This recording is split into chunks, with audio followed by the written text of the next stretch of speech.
Hello नमस्कार दोस्तों। तो जैसा आप जानते होंगे कि 2023 का पहला आईपीओ आ चुका है कंपनी के बारे में, और जानेंगे कंपनी का फंडामेंटल, और जानेंगे जीएमपी, और फिर अप्लाई करना है या नहीं करना है। तो सबसे पहले हम जान लेते हैं कंपनी के बारे में। जैसा आप जानते हैं 1964 में दिवगी टॉर्क ट्रांसफर सिस्टम लिमिटेड की स्थापना हुई, और देखा जाए तो यह ऑटोमेटिक कंपोनेंट बनाने वाली कंपनी है। और भारत में ऐसी बहुत से ही कम ऐसी कंपनी है जिनके पास system level transfer case, torque couplers और dual clutch automatic transmission solution विकसित करने की क्षमता हो।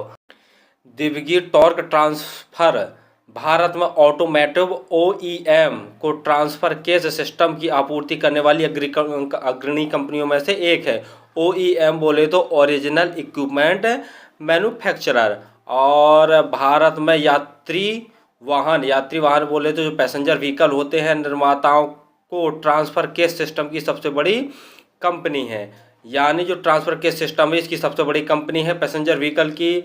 और यही नहीं, भारत के वैश्विक ओईएम बोले तो ओरिजिनल इक्विपमेंट मैन्युफैक्चरर को ट्रांसफर केस बनाने और निर्यात करने वाली ये इकलौती कंपनी, और भारत में टार्क कपलर्स की एकमात्र निर्माता कंपनी है। तो काम तो देखा जाए तो काम इसका बहुत बढ़िया। और भी थोड़ा इसके बारे में जान लेते हैं। जो टार्क ट्रांसफर सिस्टम है ये फोर व्हीलर के साथ साथ में ऑल व्हील ड्राइव होती है वो भी बनाती है। और देखा जाए तो मैनुअल ट्रांसमिशन और डीटीसी के लिए सिंक्रोनाइज सिस्टम भी बनाती है। और मैनुअल ट्रांसमिशन, डीटीसी और ईवी में टार्क ट्रांसफर सिस्टम और सिंक्रोनाइज सिस्टम के लिए उपयुक्त जो उत्पाद होते हैं यानी सिस्टम होते हैं उनका निर्माण भी यह करती है।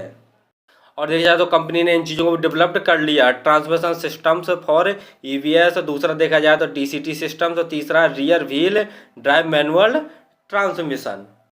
कंपनी का काम सीधा सीधा देख लें हम तो जो गियर बॉक्स होते हैं, गियर बॉक्स में छोटे छोटे कंपोनेंट्स लगे रहते हैं, यह उन्हीं का लगभग निर्माण करती है। और उनके निर्माण के साथ साथ में जो ऑटोमेटिक गाड़ियां, ऑटोमेटिक चीज़ें हैं उनका निर्माण भी करती है। जैसे देखा जाए तो हमारा काफ़ी चीज़ें हैं, system level transfer case, torque couplers, dual clutch automatic transmission, और भी काफ़ी सारी चीज़ें हैं जिनका ये निर्माण करती है। और तो देखा जाए तो काम तो बहुत ठीक ठाक ही है। और देखा जाए तो मैनुअल ट्रांसमिशन, डीसीटी, ईवी में torque transfer system, synchronize system, और ईवीएस, डीटीएस सिस्टम, और rear wheel drive manual transmission, तो देखें तो इन सभी चीज़ों का निर्माण करती है। जो कि इंडिया में बहुत ही ऐसी कम कंपनियां हैं जो इन चीज़ों का निर्माण करती है, यानी उन कंपनियों में से ये अग्रणी कंपनी है। बस निगेटिव पॉइंट वाली बात यही है इसमें कि इसका जो आईपीओ का प्राइस बैंड रखा गया है वो काफ़ी महंगा रखा गया है, वरना कंपनी और कंपनी का फंडामेंटल सब ठीक है। चलिए अब हम जान लेते हैं कंपनी के फंडामेंटल के बारे में भी। वहीं इसका देख ले तो आरओसीई और आरओई देखते हैं तो दोनों बहुत बढ़िया। आरओसीई देखते हैं 19.6, आरओई 14.5 है। यानी किसी भी कंपनी का आरओसीई और आरओई 15% से ज़्यादा हो तो कंपनी बहुत बढ़िया मानी जाती है। तो देखा जाए तो ये ठीक ठाक कंपनी है।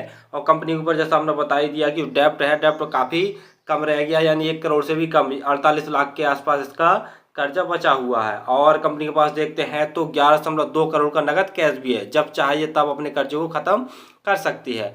और भी देखते हैं तो जो कंपनी प्रॉफिट आफ्टर टैक्स जैसा दिखा रहा था 46 करोड़ का कंपनी प्रॉफिट दिखा रही है, यानी कंपनी का फंडामेंटल ठीक ठाक है। तो हम पिछले कुछ सालों का रिजल्ट उठा के देखे ले, जैसे हम नेट सेल्स देखते हैं तो 2018 में 159 करोड़ था, जो कि बढ़कर 2022 में देखा जाए तो 234 करोड़ हो गया। यानी देखते हैं तो 19, 20, 21, 22 साल 10 साल किस प्रकार से नेट सेल्स बढ़ रहा है, जो कि कंपनी के लिए पॉजिटिव पॉइंट वाली बात है। ऑपरेटिंग प्रॉफिट देख लेते हैं तो मार्च 2018 में देखते हैं तो 44 करोड़ का था ऑपरेटिंग प्रॉफिट, जो कि मार्च 2022 में देखते हैं तो 66 करोड़ का हो गया है बढ़कर। तो ऑपरेटिंग प्रॉफिट भी धीरे धीरे बढ़ रहा है। अब हम देख ले रहे हैं प्रॉफिट आफ्टर टैक्स यानी नेट प्रॉफिट। नेट प्रॉफिट यहाँ पर जैसा आप देख पा रहे हैं तो यानी शुरुआती जो दिनों में था 2018 की बात करें तो 2018 में नेट प्रॉफिट था 25 करोड़, जो कि बढ़कर 2022 की बात करते हैं हम तो 2022 में हो गया इसका 62 करोड़, और ये मार्च की बात कर रहे हैं। तो देख रहे हैं कंपनी किस तरीके से बहुत बढ़िया तरीके से काम कर रही है। और देखते हैं इसके कर्जे की बात तो 2018 में देखते हैं तो 49 करोड़ का कर्जा था, जो कि 2022 में घटाकर जीरो बचा दिया, यानी कुछ लाख का ही कर्जा बचा है, 1 करोड़ भी कर्जा नहीं है। तो ये भी कंपनी के लिए बहुत पॉजिटिव पॉइंट वाली बात है। तो देख ले रहे हैं जो आईपीओ है 1 मार्च को ओपन होने जा रहा है, और देखते हैं तो जो क्लोज है 3 मार्च को क्लोज हो जाएगा। आईपीओ का साइज देखते हैं तो 412 करोड़ का कंपनी के आईपीओ का साइज है। और वहीं दूसरी तरफ देखे ले रहे हैं तो जो प्राइस बैंड रखा गया 560 से 590 के बीच में रखा गया है। जो आईपीओ लिस्टिंग होगी एनएसई बीएसई दोनों पर होगी।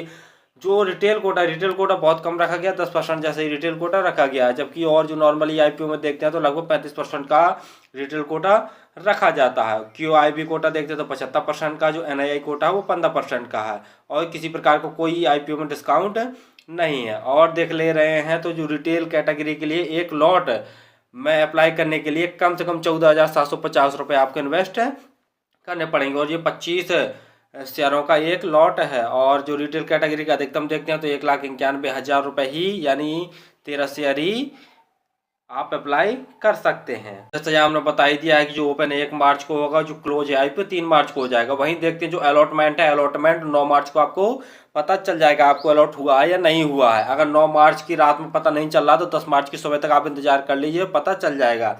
और अगर आपको आईपीओ अलॉट हो जाएगा तो आपके पैसे रिफंड नहीं आएंगे, अन्यथा 10 मार्च तक आपके पैसे रिफंड आ जाएंगे। और जो अगर आपको आईपीओ अलॉट हो जाएगा तो जो आपको क्रेडिट है, जो शेयर होंगे वो 13 तारीख को आपको क्रेडिट हो जाएंगे। तो ग्रे मार्केट मांग देखे ले रहे हैं, जैसा जीएमपी देख रहे हैं तो 25 फरवरी से लेकर 28 फरवरी तक देखते हैं तो 60 रुपये पर शेयर इसकी मांग चल रही है। और देखा जाए तो ये 25 शेयरों का एक लॉट है तो 25 गुणा 60 करके देखते हैं तो 25 छक्का 150, यानी 1500 रुपये जैसा प्रॉफिट दिखा रहा है, यानी लगभग 10% जैसा प्रॉफिट आज जीएमपी दिखा रहा है इसका।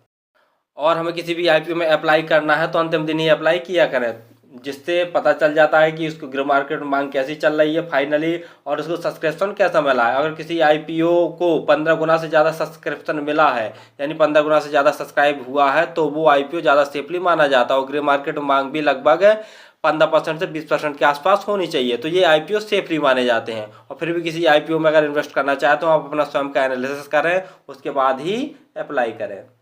और समय समय पर कंपनियों के रिजल्ट, आईपीओ संबंधी जानकारी और भी जो शेयर मार्केटिंग से संबंधित जानकारी अगर चाहिए हो तो आप हमारे चैनल को सब्सक्राइब जरूर करें, जिससे आपको समय समय पर जानकारी मिलती रहे। धन्यवाद।